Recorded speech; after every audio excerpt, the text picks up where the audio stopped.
Next question. It's a great day outside, Yeah. folks. This is from Ashling, I believe, on Long Island.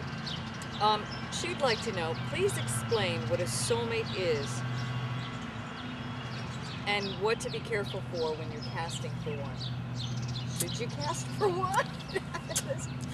The word soulmate leaves such a nasty taste in my mouth. For many reasons. Tweet. I remember when the book Soulmate by Jess Stern came out, and I was practically a teenager at the time, maybe 18 or 19 years old.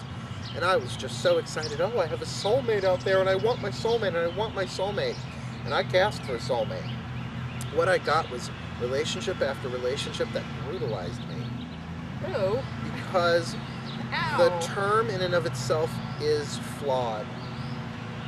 Think shipmate, like a mate on a ship. Yeah. First mate, captain.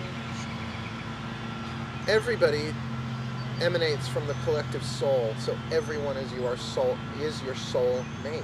If we're all one, then that kind of cancels out that idea of that one specific individual. It's a trick. It's an optical illusion, that idea of a soulmate. Because here's the deal. You are scheduled to be with certain people throughout your life. It's called pre-incarnational contract or a sacred contract, where prior to incarnation you say, I really need to learn how to forgive in this life. So before I incarnate, will you betray me? Sure. I love you so much, and the contract is bound out of love. And then you incarnate and forget about all of that.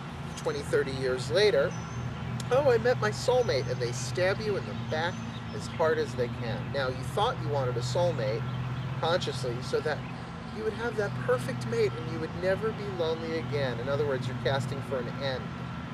Instead of a means. Instead of a means, where it is so much more important to your soul to learn forgiveness than to no longer feel loneliness again.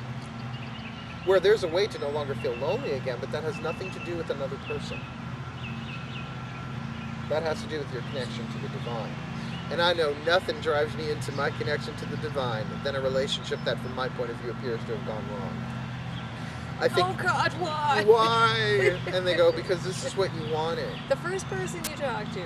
Remember that the personality has desires. The soul has needs. And the soul's needs carry from lifetime to lifetime to lifetime. Your desires don't necessarily carry from lifetime to lifetime to lifetime.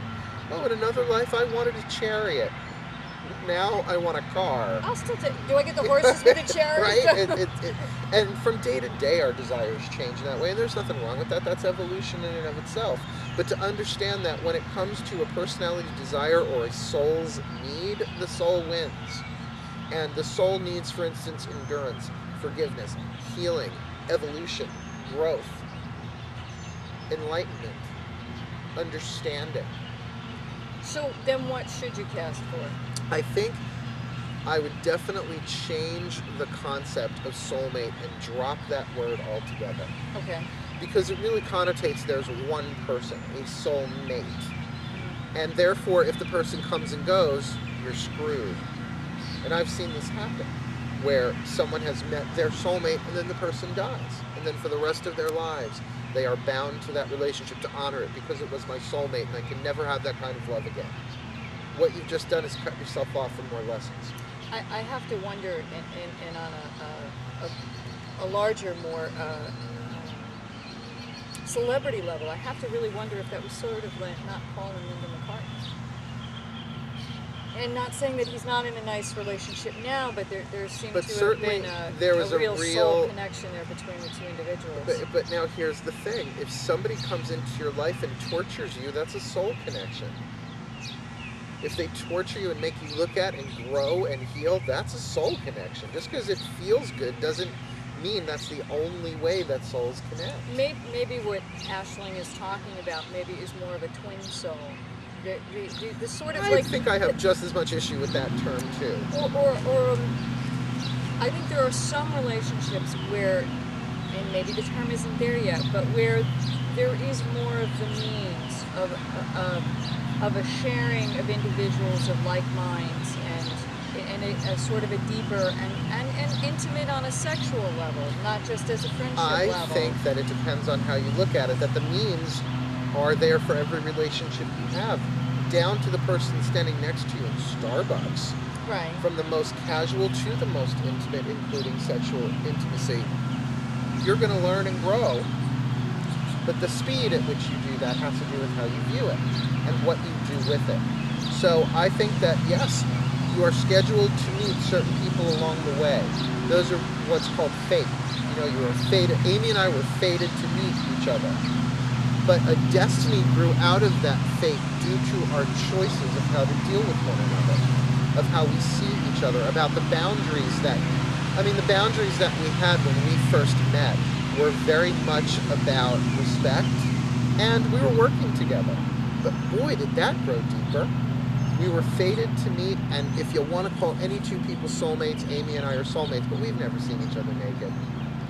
We have, however, built not just an incredible, healthy friendship. We live in the same house, different floors. We're not stupid. We started... That's why they're still friends, folks. We started a coven together, which is gigantic. We never expected that. We started a company, Drawing the Circle Productions, which is now 11 years old. Never expected it to make it that. Thank you. Never expected it to get that far. And the Silver Broom Ministries grew out of that, which we've been in business 4 years and are really fulfilling our mission statements. What's more important, that we happen to get along and like each other, or what the destiny that by choice grew out of this? I agree, but I think what I think Aisling is trying to ask for is that she wants more of a, and I guess that depends on what she really wants. But from reading this, it's sort of more like an intimate love that can be shared. A romantic contact. In a commensal sort of romantic contacts in a relationship. I think then, if you're really asking the question, what do you cast for? Someone that is going to help me heal, learn, grow, and become the best person I can be. But then be careful what you wish for. Because someone who agrees with you all the time is not going to do that well. You need someone who matches your level of strength, or is maybe a little bit stronger than you. It's like lifting weights. You lift 5-pound weights every day for the rest of your life, you'll develop some muscle and some tone.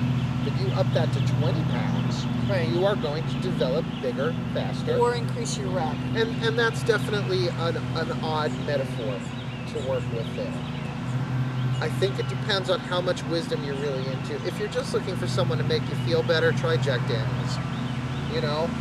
Just stick with drugs. It's less expensive in terms of your day-to-day than really getting to know somebody, getting past the first face of the persona, getting into what the subconscious wounds are, which is the second face within both people, to finally get into and in touch with the spirit, the soul, the face of God, the face of spirit within that person. Because I really know that anybody can be your soulmate, because everybody is your soulmate. There's only one soul. There's only one spirit, and I'm kind of using soul and spirit interchangeably.